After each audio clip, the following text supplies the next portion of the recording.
heartbroken by what has happened here in Texas, and the loss of life is absolutely devastating to him and Melania. This morning I talked with him several times, and he wanted to make sure that all of you know how much he loves Texas, how much he's grieving for your families that have lost someone, and the beautiful children that we're still looking for and hoping to return to their families, and that he is absolutely committed to using all the resources of the federal government to help unify families, rescue all those that are still missing, and return those who maybe we will recover back to their families as soon as possible, and that we will be here walking alongside each other and helping throughout this entire crisis. And know that I'm extremely grateful as well for the leadership of Kim Kidd, who's a fantastic emergency operations manager and has been well known throughout this country for leading through such a time as this. And this tragic situation is something that is unprecedented. We recognize that at the federal level. We also recognize that when something like this happens to a community, happens to a state, that the best responders are those locally, because it's your family members, it's your community members that are being impacted, and you can respond quickly. And the role of the state is to run and manage that emergency, but the federal government needs to be here for the support and extra resources on the ground as well. And that is what we are doing and what President Trump has dedicated to continue to do. I've visited with the President already about this federal disaster declaration that the governor was going to sign here this morning, and he has indicated that he will honor that and he will accept that. So that response and that relief will be coming. And we also have had assets here on the ground since the beginning of this crisis started, since this weather event did start, and even before it came, we were aware that we did have Coast Guard assets here that were helping to rescue people. We're thankful for the airframe that showed up and those posties that were here walking alongside our DPS and the emergency responders that were here, the Texas assets that were deployed already, and that coordination was seamless, and I appreciate them for putting that request in right away. We also had our VORTAC team from Customs and Border Protection out here helping with rescues. They were specialized, trained force to come in these types of situations and bring their skill set to bear that is a resource that's incredibly important to the Department of Homeland Security, but also in these types of situations when we need emergency management response. We also did have a CBP advisory interdiction specialist here that was helping with some coordination of air assets that has been present. And then we are looking at the other entities that are under the department, what can be utilized, and of course FEMA is standing at an enhanced level right now, which means that they are plugged in to the State Operations Center. We are engaged, and then as this response goes forward, that their role will continue to be filled as it always is in these situations, and will be timely and responsive as to what the governor requests and what is needed here on the ground. I do know that the state of Texas is amazing in how it responds to disasters. Not every state is like that. Many states do not do what the people of Texas do. And you are an example to the nation of getting through these difficult times, but also know that you're not alone, that you have the entire country's hearts and are with you and are walking alongside you. And at the department, we will continue to bring more resources. We just, at the request of a previous conversation less than an hour ago, in visiting with him and with the governor, requested more fixed-wing aircraft from Coast Guard to come and help us, making sure that we're going out and locating individuals as fast as possible that we know are still missing, and that we also will send more airframe as far as helicopters that have the ability to come in, and some will be equipped and the fixed-wing with thermals so they can continue to work all night long. Some of the assets that other agencies may offer don't have that kind of equipment, but the Coast Guard does have it, and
much. Thank you so much for being here. Thank you for the access and resources you and the program administration are providing. One thing the Secretary Noel mentioned was the fact that recoveries and rescues are being made, and what has happened over the past 36 hours is really amazing. When you look at what the local officials have done, working in collaboration with multiple state agencies as well as our federal partners, in 36 hours, they have rescued or recovered more than 850 people, some clinging to trees to save their lives, others in other precarious situations. It's just sheer heroism, the way that we've seen our first responders rescue so many people. And now I would like to turn things over to Senator John Moore. Thanks to President Trump and Secretary Noel for responding so quickly to Governor Abbott's request for a federal disaster declaration. And particularly, Madam Secretary, thank you for being here in person. It's really important, and I think sends a very important message. Unfortunately, I've been to a number of disasters over the years across the state of Texas, as has the governor, and none of these get any easier. But I have to tell you, I've remained incredibly impressed with Governor Abbott's leadership and the incredible work that the Texas Department of Emergency Management under the leadership of Lynn Kidd do. They are literally the best in the nation. And what Secretary Noel said about other states not responding as well is true. It's something we should be very proud of and grateful for, particularly in a time like this. And then there are the men and women who are standing behind us here, who have been doing the work on the ground, not waiting for the federal government to show up. They've been getting the work done, as the governor pointed out.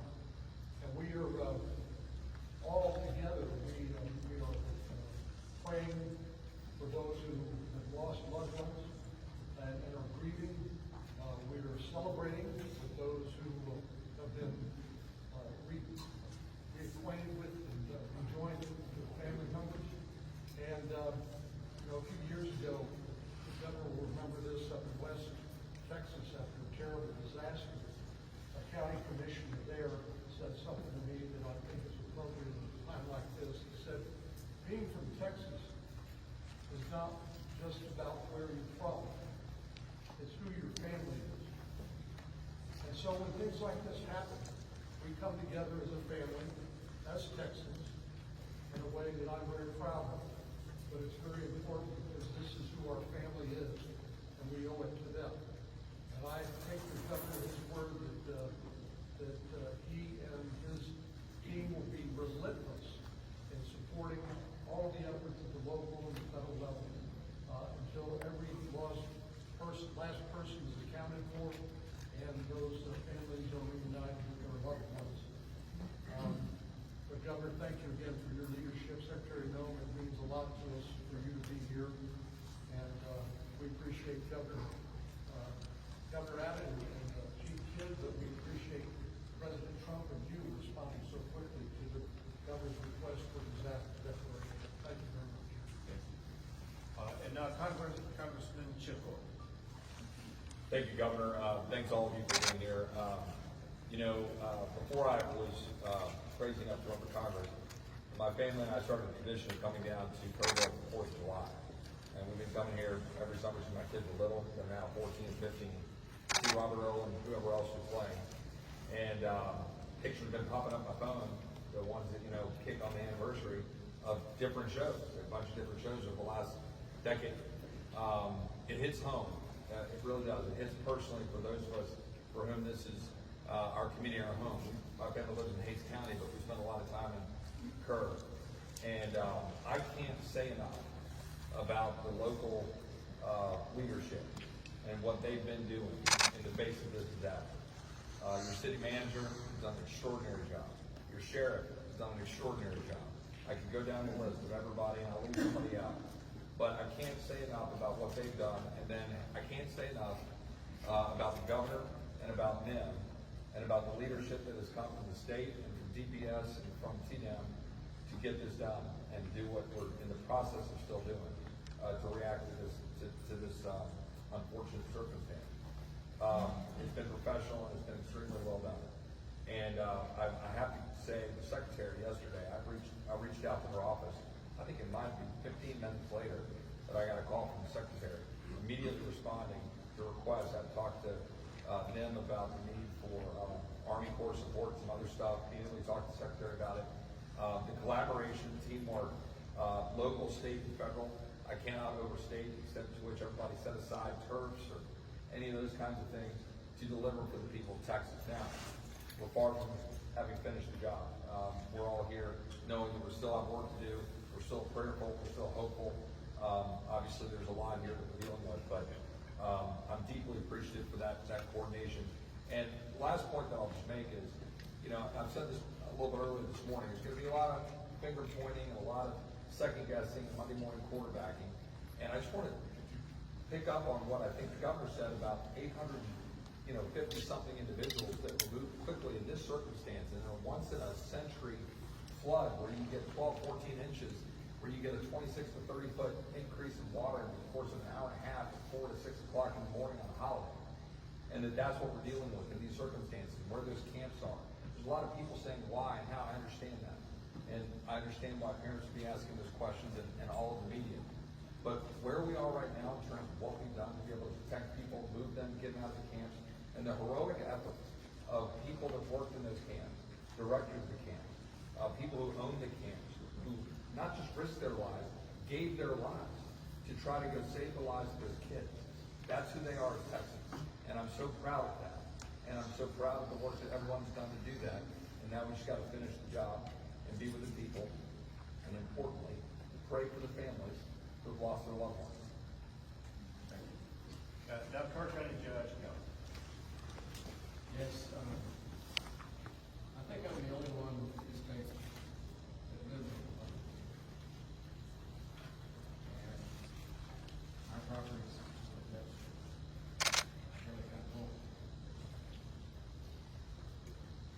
I started my morning ushering in a crew with skid steer, 2 dump trailers, 3 trucks, 9 men. Starting out a new building. Then had the opportunity to come here, where I was asked to go over to the funeral home. Had issues over there. I am a 50-year lawyer, mediator, and arbitrator, and had some issues that need attention. I got to see firsthand many of the body parts. And it breaks my heart. And coming back to that, we had an opportunity to go on a helicopter ride with the senator and the mayor and inspect the devastation. We flew all the way up the south, all the way to Providence. And you can see what's happening. It's going to be a long time before we're ever going to be able to clean it up, much less. But there's nothing on the other side of Providence. It's just hill country. And we didn't know. We know we didn't. We know the different places. Nobody saw this happen. And what I really have to report to you is it was a godsend to be able to get out of the helicopter, walk back into this building, and sit down with these people and cooperate, arm in arm, hand in hand, to do the best we can to work the process. The rescue has gone as well as can be expected. It's getting some time now for recovery. And that's going to be a long, toilsome task. And what I would reiterate, I've heard others say, as long as we stay together, Thank you very much. Now, Mayor Sherry. I want to start off by saying thank you on behalf of the City of Kerrville and our 25,000 citizens. I want to say thank you to the federal government, state government, county government. You know, as I look around the room in the Emergency Operations Center, I don't see different agencies, state, federal, county. see one team working together. It's important for our community to know it's one team. We will rescue those in peril, and we will find those missing. I continue to ask everyone who sees this day to pray for Kerrville and Kerrville. We need your prayers. And thank God we have the help of the federal government and the state government in this horrible, horrible country. Thank God for our country. Thank God for all the help we are receiving today. Now, TDM Chief Nimkin. Thank you, Governor. My heart breaks, broken for those families that have lost their loved ones. And that fuels our drive to continue to search for them, and we will not stop until we find every one of them. I have to start by thanking our local first responders. Those men and women on the streets live here, they work here, their families are here, yet they got on the truck and they got in the car and they got in the ambulance and they went out and did everything they could to save their neighbors. You also have volunteers all over this county that do the job for free, that were out there working to save lives, many times putting their own lives and their property at risk. Our state partners have been phenomenal, nothing short. Madam Secretary, your federal team has been nothing short of remarkable and impressive. I'm grateful for that. Every time I've reached out to you or your staff or Acting Administrator Richardson or the Acting Regional Administrator, I don't think the phone has rang twice before you've answered. Thank you for doing that. Thank you for being here with us. Life safety continues to be our #1 priority. We will continue to search until all those that are missing are found. We will start cleanup and property damage assessments as soon as possible. Our teams from FEMA have been in the State Emergency Operations Center since before we started operating on this event. They are exactly where we need them to be, doing exactly what we need them to be doing. Our Border Patrol partners have been here, and I'm so grateful for the U.S. Coast Guard. Acting Administrator Richardson and Regional Administrator Stoward have been great partners to us and continue to work forward. And if I may, I'd just like to run across a few more of the numbers. 1,331 state additional personnel that have been added to this response on top of all your local responders. Over 906 state assets here.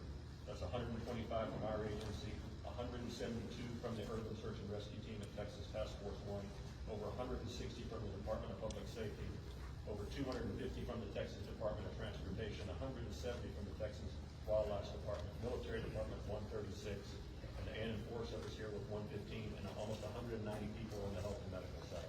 Governor, our team stands ready to assist this community. Thank you very much.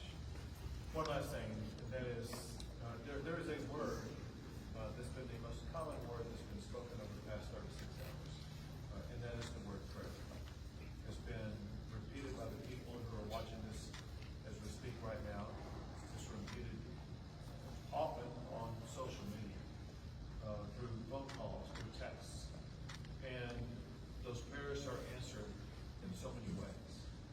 Answered by that child who was being swept down the river and happened to find a tree to cling on and was able to continue with uncommon strength to be able to cling to that tree until a helicopter was able to descend upon her and lift her out of that harrowing situation.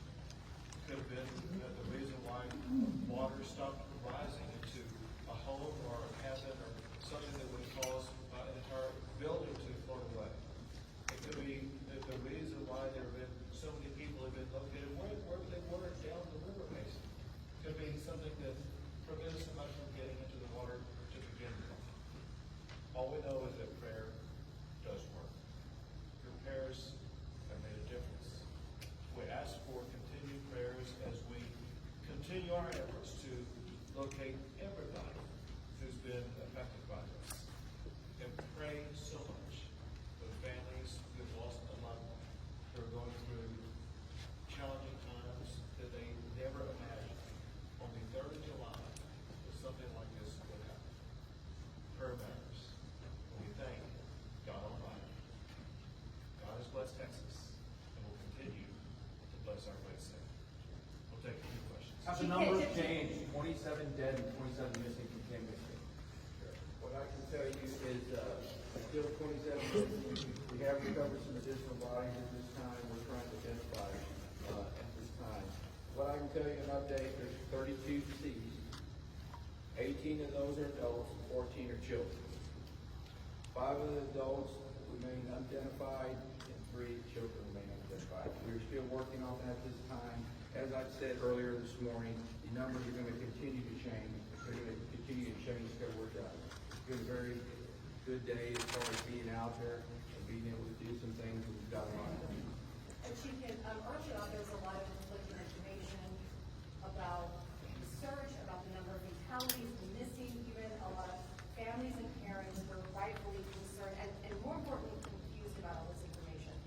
We just heard the judge refer to this as a shift from rescue to recovery. Can you clarify what that means? Are we talking about these missing people no longer believed to be alive? You need the judge to answer that piece. Our state assets and local partners are continuing to search for live victims. Is there any indication that there are still people out there alive? Any evidence?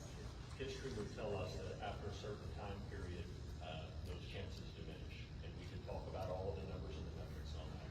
Our hope and prayer is that there are still people alive that are out there and we are still actively searching for them, and we will continue.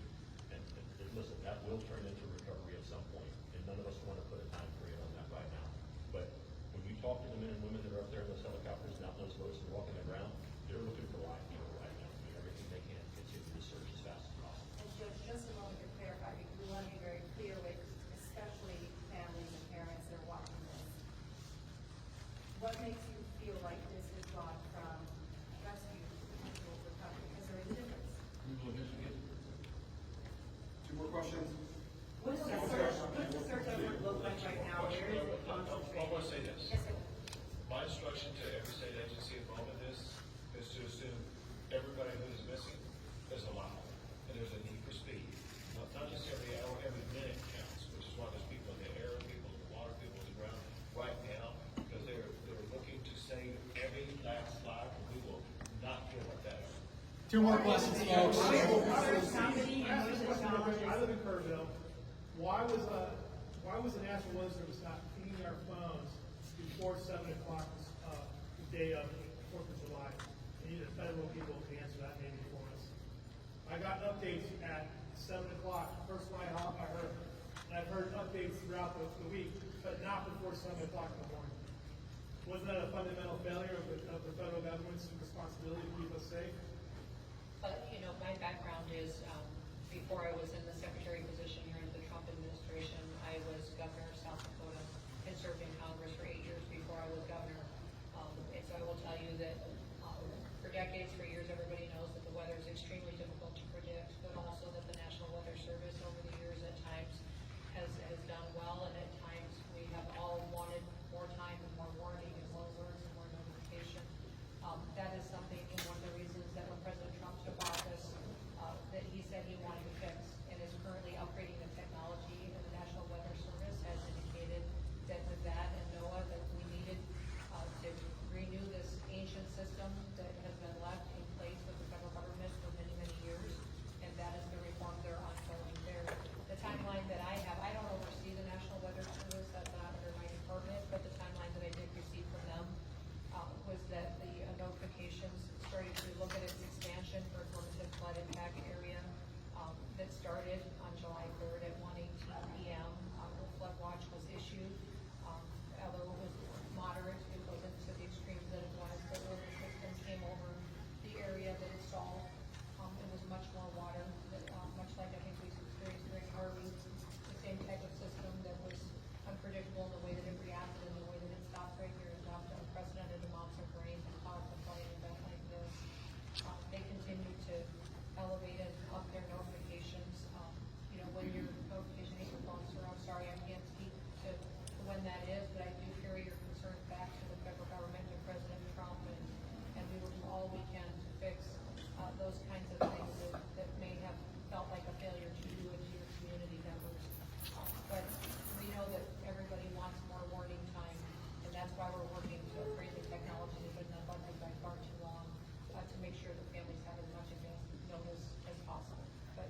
One more question, folks. Can you please speak to the search efforts and where that's happening and what the challenges are? The question was search efforts. Where it's happening, challenges, what it's looking Yeah, like? the entire river is being searched from the northernmost impact all the way to rundown. You have assets in the air that are still doing searches, you have boats that are in the water doing searches, and you have ground crews doing searches. It's the water exceeds new areas being uncovered and searched, and you have human and canines that are working those banks to continue. It's a grid situation where we got maps in there in the EOC where you can see what group is assigned to what area, reporting back to command if they find or if they continue to clear. And that process is going to keep going. We're not stopping it until we find the answers. Great, thank you, everyone. That's all we got time for.